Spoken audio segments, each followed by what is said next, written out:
नमस्कार, city post live में आपका स्वागत है। मैं हूं श्रीकांत प्रत्युष। अभी बिहार में राजनीति गरमाई हुई है।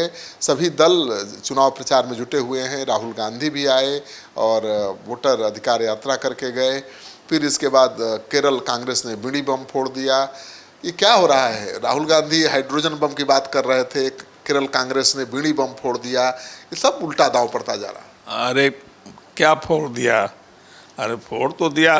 राहुल गांधी ने बिहार में देखिए एक जो कांग्रेस का सोई हुई कांग्रेस थी उसको जगा दिया, और जगाने के बाद तो भाजपा हतप्रभ है और ये छोटी छोटी बातों को ये बना रहे हैं। आप ये बताइए कि ये जो कह रहे हैं केरल की बात, तो मद्रास में भाजपा के शासन में पूरे देश में तो लोग जा रहे हैं, पीटे जा रहे हैं, तो वो नहीं दिखाई पड़ रहा है। चाहे वो पंजाब हो, चाहे राजस्थान हो, चाहे मध्य प्रदेश हो, बिहार के लोग जहाँ भी जा रहे हैं वो पीटे जा रहे हैं।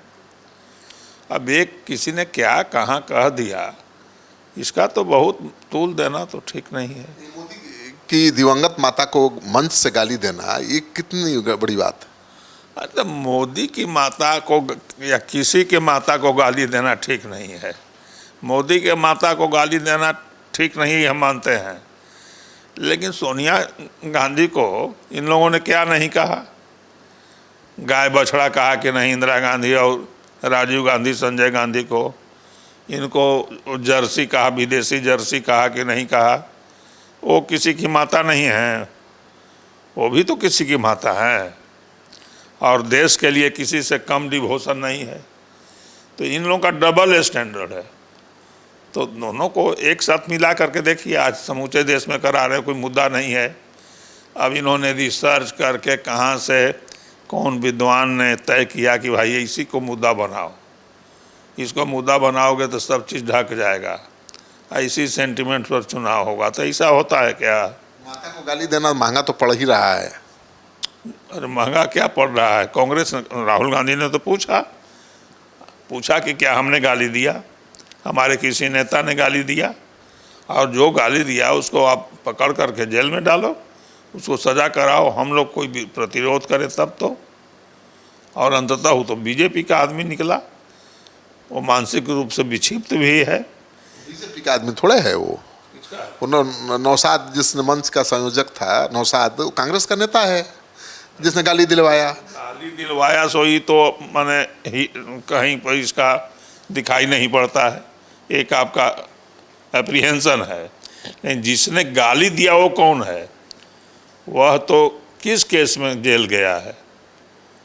बहुत ही विकृत मानसिकता का वो आदमी है। अब किसके कहने पर गया, किसके कहने पर नहीं गया, इसको अब तूल देना और तिल को तार करना, ये तो सही बात नहीं है। कांग्रेस पार्टी अपने नेता नौशाद को क्यों नहीं सरेंडर करा रही है? उसको खोज रही है पुलिस, वो घूम रहा है नेताओं के यहाँ। ये तो पुलिस का काम न है, कांग्रेस का भी काम है कि उसके पूरे मुहिम को पलीता लगाया। कांग्रेस का काम है पहले ही प्रूफ तो हो कि नौशाद ने करवाया, नौशाद ने कराया, इसका ऑथेंटिसिटी तो अभी नहीं सिद्ध हुआ। मंच के संचालक तो वही थे। कौन थे? नौशाद नहीं, मंच के संचालक नौशाद कैसे हो सकते हैं? मंच के व्यवस्थापक वही थे, उन्होंने खुद कहा मुझसे। अब आपसे कहा होगा अपना कद बढ़ा करने के लिए। जो वारंट भी जारी है, पुलिस खोज रही है दिल्ली से लेकर। पुलिस तो अपना ले जाएगी, लाबिल टेक स्टोन कोर्स कहते हैं नीतीश कुमार, उसको पकड़े न। कितना अक्षम पुलिस है मोदी का, एक अदना सा आदमी उनसे नहीं पकड़ा रहा है। राहुल गांधी जी ने इतना मेहनत किया, एक नैरेटिव सेट की, और उसको पलीता लगा दिया आपके पार्टी के नेताओं ने ही गाली देकर। नैरेटिव कभी बिगड़ने वाला, पलीता से जलने वाला नहीं है। वो नैरेटिव ऐसा उन्होंने कर दिया है कि भाजपा के लोग डिस्टर्ब हैं। अब दूसरे अपने माता और ये सब की बात करते हैं। भाजपा के बंद में क्या हुआ? आदमी तो कहीं जुटा नहीं, तो बांस लगा के 5 आदमी खड़ा हो गया। उस बांस को पुलिस ने नहीं हटाया, क्योंकि सरकारी दल के लोग हैं। और कांग्रेस के जो पद यात्रा था SIR का, उसमें राहुल गांधी को कितने जगह डिस्टर्ब करने की कोशिश की गई, लेकिन बिल्कुल वडीग होकर के अपने पद यात्रा को पूरा किया। डाक बंगला पर बैरिकेटिंग कर दिया, तो वहीं पर अपना छोटा सा मंच बना के भाषण तो किया सब पार्टी के लोग, और फिर जाके वहाँ माला भी पहनाया।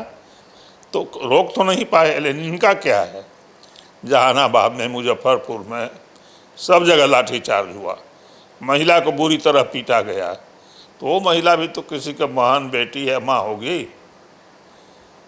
तो वहाँ कहाँ चला गया इनका। राहुल गांधी ने इतना मेहनत की है बिहार में, माहौल बनाया है महागठबंधन के लिए, तो नहीं तो सीट मिलेगा उस हिसाब से। अब देखिए, सीट तो ऊपर उसमें हम हैं नहीं उस प्रक्रिया में। पार्टी के बड़े नेता हैं, सीनियर नेता हैं, आप अपनी भावना बताइए। भावना तो समझते हैं कि ठीक ठाक रहेगा, मतलब कम नहीं ना होगी सीट? हमको तो नहीं लगता कि कम होना चाहिए। और 2, 4, 5 सीट यदि कम भी हो जाए किसी भी कंस्टिट्यूएंट का, तो मेन है कि जीतने लायक सीट होना चाहिए और इस पर ज़्यादा फोकस करना चाहिए।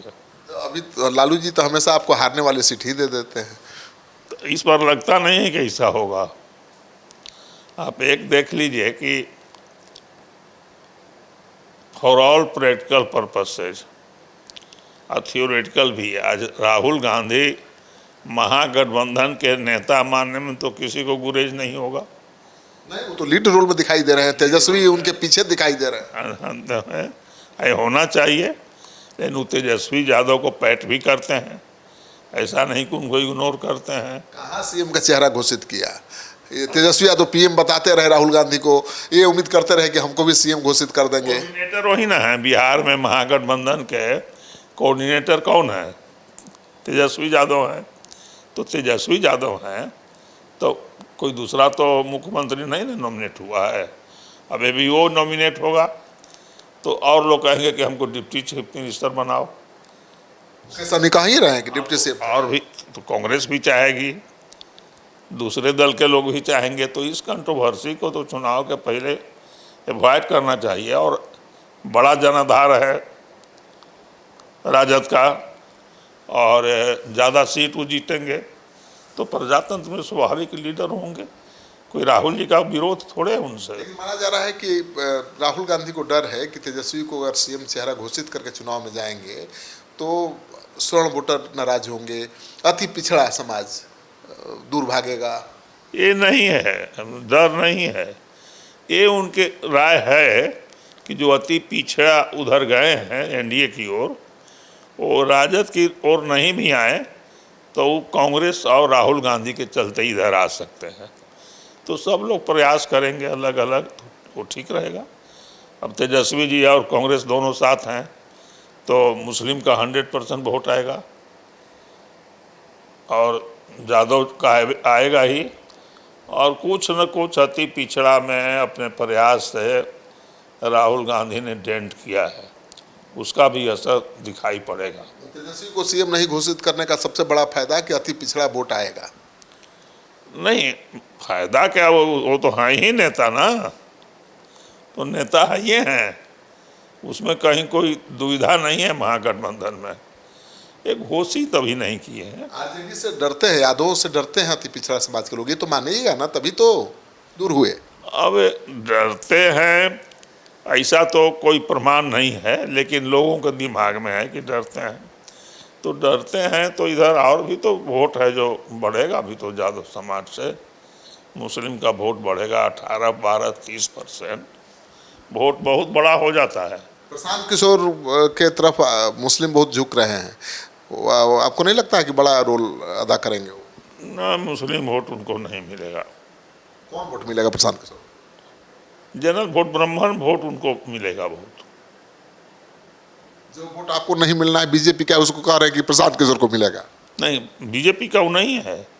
ब्राह्मणों ने कहा है कि भाजपा हमको लाचार वोटर नहीं समझे, मेरे पास प्रशांत किशोर के रूप में ऑप्शन है।